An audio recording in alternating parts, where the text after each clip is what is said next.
Qabyaalad maxaa lagu dhahaa af Ingiriisi? Tribalism. Tribalism. Nacayb maxaa lagu dhahaa af Ingiriisi? Hatred. Hatred. Cunsuriyad maxaa lagu dhahaa af Ingiriisi? Racism. Racism. Hadda xisaynaysid barashada af Ingiriisi leeg saar muuqaalka. Aflagaado maxaa lagu dhahaa af Ingiriisi?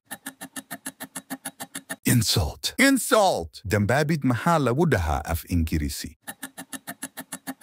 Sinning. Sinning. Irbad maxaa lagu dhahaa af Ingiriisi? Needle. Needle. Dul maxaa lagu dhahaa af Ingiriisi? Thread. Thread. Musuqmaasuq maxaa lagu dhahaa af Ingiriisi? Corruption. Corruption. Khiyaano maxaa lagu dhahaa af Ingiriisi? Betrayal. Betrayal. Dulmi maxaa lagu dhahaa af Ingiriisi? Haddaa jawaabta taqaanid nagu soo qor qaybta falada mahadsanid.